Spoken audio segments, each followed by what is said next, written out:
RMJ movie reviews back again, and I'm coming with an on-the-fly movie review of Barbershop, the next cut.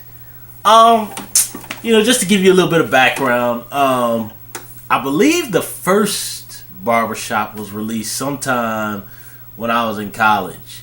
So that the first movie came out around the time I believe I was 21 when the first film came out, and then the second film came out. I don't know, when I was maybe like 2 years later or something like that. I don't know. I think I was 22 or 23 or 24 when the second film came out. I like Barbershop 1. Barbershop 2, I am not a fan of at all. Barbershop 2, Barbershop 1 I saw maybe like once, or I think I saw Barbershop 1 twice.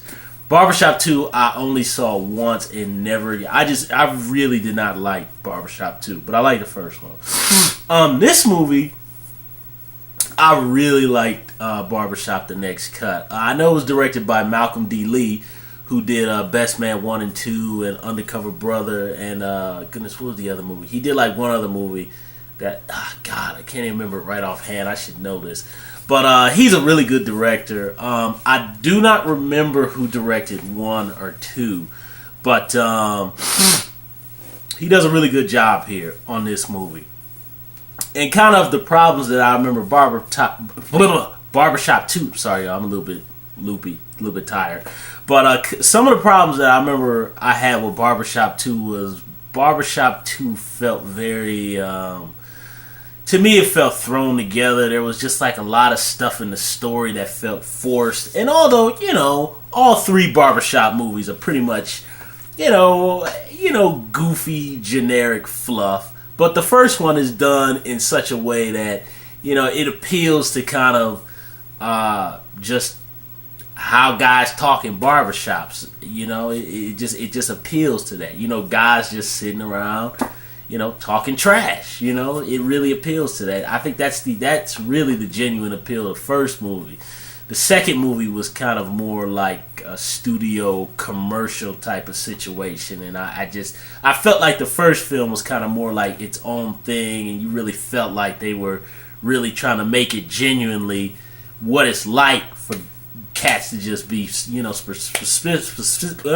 specifically black men being in the barbershop just kicking back and talking trash. And it very much, although, in the films they kind of make it a little bit more PG-13 talk. When you're in the barbershop, it kind of gets, in some situations, because there's some barbershop where some of the guys are like, hey, chill with that, and then some you go to, it's a little bit more, should we say, on the explicit side, but they got to tone it down for general audiences. But generally, it's pretty authentic to how, cats be talking at the barbershop.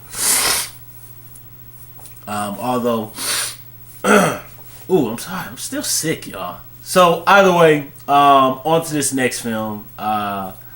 It really was a step up above Barbershop 2, because, like, as I said, Barbershop 2 felt forced and kind of, I just didn't like it. Everything felt forced, and it didn't feel authentic. I didn't like it at all.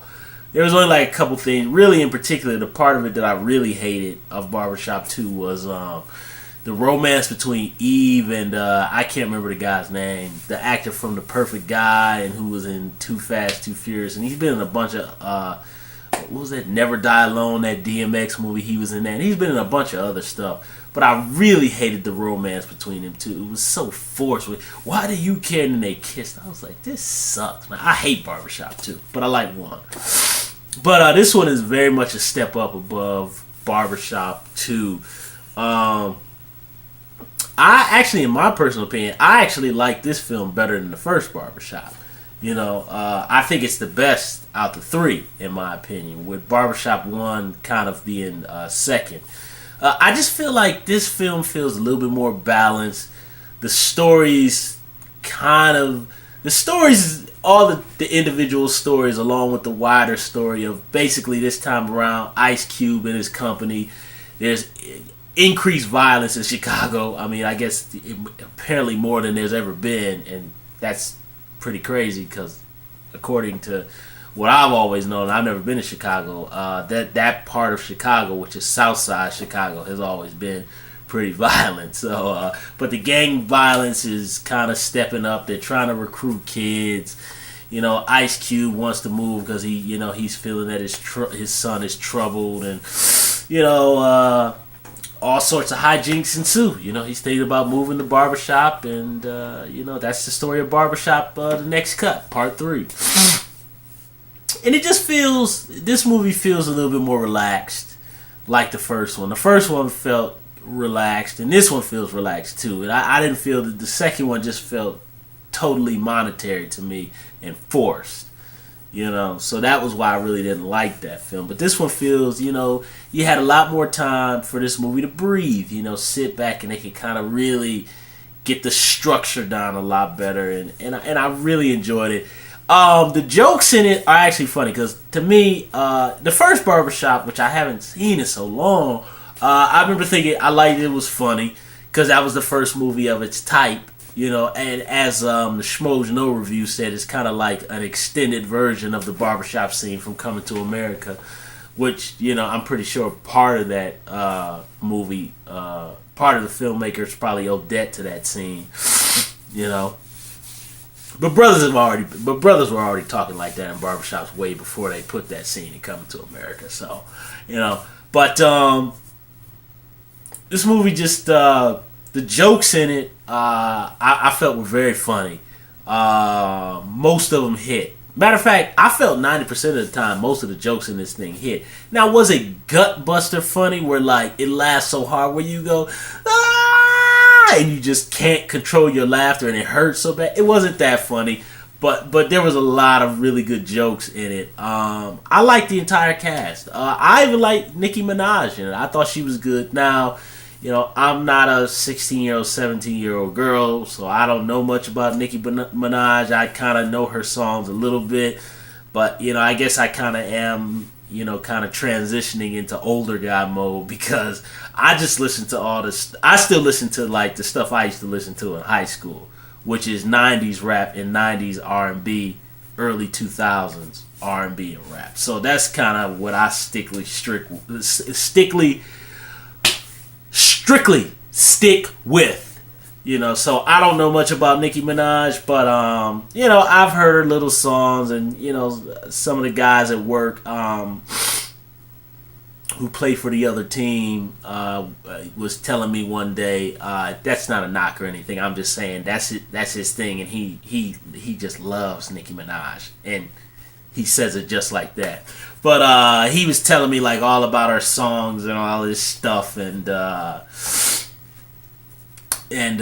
he let me listen to one. And, I heard the little, I don't know what song it was, but I mean it was okay. I'm not particularly crazy about digressing. I'm not too crazy about kind of her behavior that I saw.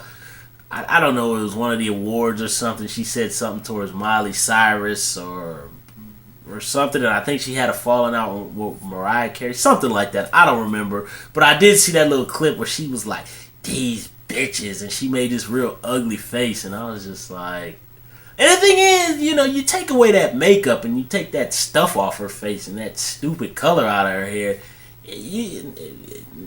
an attractive chick, but I will say one thing, the disgusting, dirty whore of a man inside me would just have to save America if I was alone with Nicki Minaj. If you guys understand what I mean. But yeah, that's a very curvaceous and shapely woman. And the movie does... even though this is a PG-13 film, it really does take advantage of that in terms of the camera work. So you get full view of this curvaceous woman. And I might add that I quite enjoyed that quite a bit. I think that should add to the financial success of the film. But, she was okay. She did a good job. She was pretty much there to play a low-key sex kitten. And she did her job well, and I loved every minute of it. Another standout in this movie, Common. I always dug Common as a rapper, because those of you who might be a little bit younger may not realize that Common was a rapper, back in the day. And I used to watch Common on he was Common Sense back then before he was just Common. But back when he was Common Sense, I used to always watch like his videos on rap. I'm going old school on Rap City back in the day on BET. And I mean, man, Common was just nasty, man. The way he would spit. I can't remember what song that was. It was one of the songs where he was like rap digressing. He was rapping in the front seat of the car and he said something, something, something. Yeah, I'm gonna go downtown just like Julie Brown. But he was just in the front of this car, this truck, just like spitting. And I don't remember what song that was. But I used to watch Common Sense, known as Common now, on Rap City back in the day. And he's just really become. I really like his mellow, kind of strong, silent strength that he has. He has a very intense look in his eye, but he also has a warmth to him, and also too, he has like a certain way that he speaks that's very like chill and like relaxed. But I don't think he's a bad actor. Now there's a scene where him and Eve kind of go at it. And he kind of goes like, "Girl, I love you," and I didn't quite. The delivery of that "I love you" line kind of could have been done again, maybe, but I understand time constraints, and sometimes maybe Malcolm D. Lee didn't want to push it too hard and make it too melodramatic. But aside from that slight line reading, he did a really good job. I really love the scene where Nicki Minaj asked him, would you like to come upstairs? And he like, come on, girl.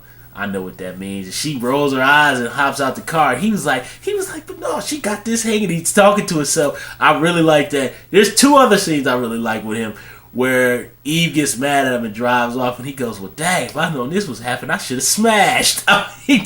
Because that's what dudes think. We just go like, "Dang, I mean, we did the right thing, but damn, if we would have known to turn it like this, I should have made the wrong decision." I kind of think about that in high school when I got played by this girl, and then I was just thinking, like, goodness, all the butt that was coming my way, what the hell? Why did I end up being faithful when she played me anyway? That's a very realistic thought process for a man, But Common's really good in this movie. I'm really just digging him as an actor. You know what I mean? He's very good in this.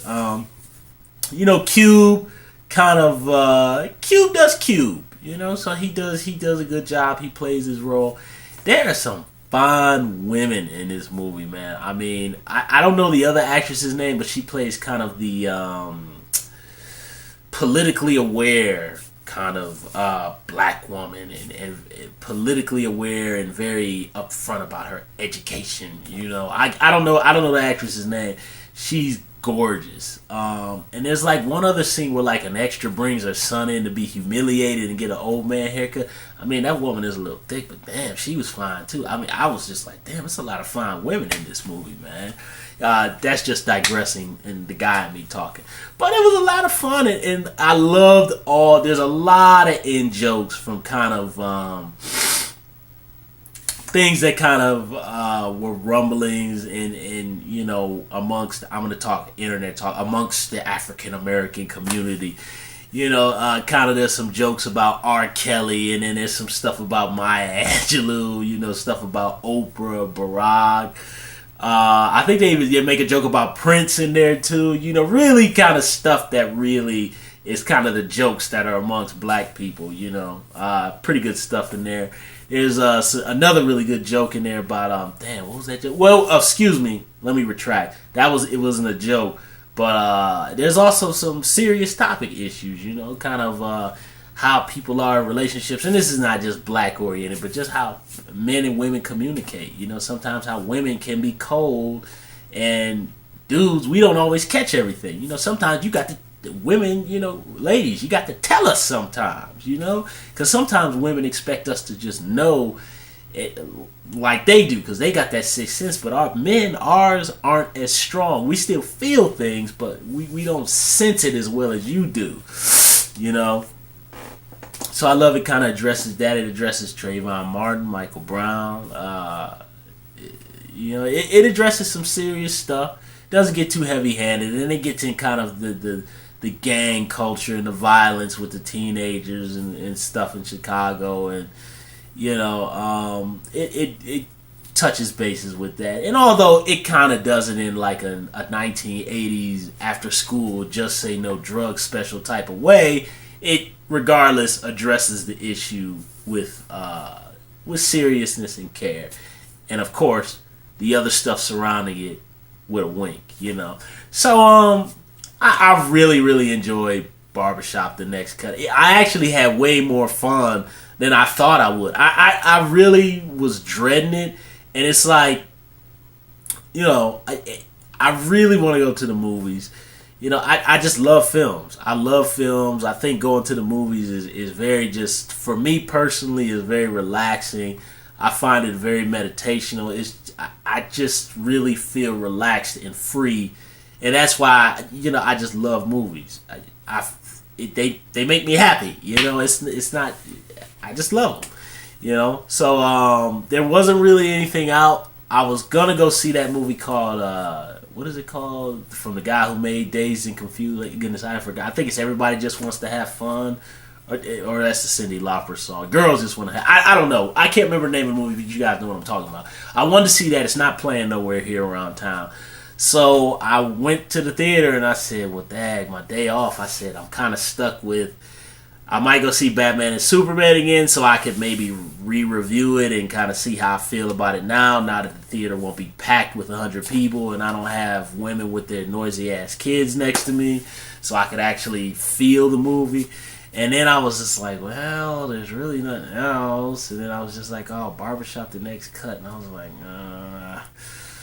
I was like, all right, whatever, give me Barbershop. And I really, really, because I had no expectations for this film at all, just based on the fact that I hated 2 so much. But I really enjoyed this film. I give this a very high rating. I give it an 8 out of 10. Of course, I give it an 8 because there's a couple things in it, like I said, that feel after school specialists. Some of it gets a little hammy here and there, but still, I think it kind of brings in enough serious issues and enough jokes and enough kind of adult humor and tiny bit of slapstick, and that's what I didn't touch on that point. I really like that it's not goofing it up, Samboing type of slapstick. Like, okay, I'm not even gonna go there. I'm not even gonna. I'm gonna keep my mouth shut about that one. I'm not even gonna go there. They're like other people who do Sambo-ish type of comedy, and I'm just gonna leave it at that. But it doesn't go that route. It doesn't. It really plays it more with humor, and also I like too that the characters are very diverse. It doesn't get into that kind of, back in the '90s, like when Master P was making kind of movies and stuff. Those of you who remember that, like Master P was making a lot of movies, and a lot of rappers were making movies and stuff, and it really got into this kind of Sambo-ish, ghetto-ish kind of. I'm sorry, y'all, to talk like that. Kind of humor, and I liked that in this film they don't go that route. I mean, of course it's got a little bit of gangsterism in it because that's just is what it is. That's true to life, but it comes from jokes and humor and payoff, not goofing it up and cooning. Sorry to use that too. So I really enjoyed that. So for those of you who are fans of the first Barbershop film, and also people who are a fan of Malcolm D. Lee, Common, you want to go look at Nicki Minaj's breasts and butt, and Ice Cube and Regina Hall, and just a slew of talent that's in this film. By all means, seriously go check out Barbershop The Next Cut. I had a lot of fun with it, unexpectedly. Thumbs up the video. Subscribe to the channel. Share the video and leave comments down below. Talk about Barbershop The Next Cut. Talk about Ice Cube. Talk about Nicki Minaj's booty. All the fine women in it. All the issues the movie brought up. Funny or not, or relationship or whatever. Just talk about it. RMJ Movie Reviews. I'll be back with my comedy review of Another Stakeout, and then I will hit you with the Tom Hanks classic Bachelor Party. RMJ Movie Reviews, folks. I will see you soon.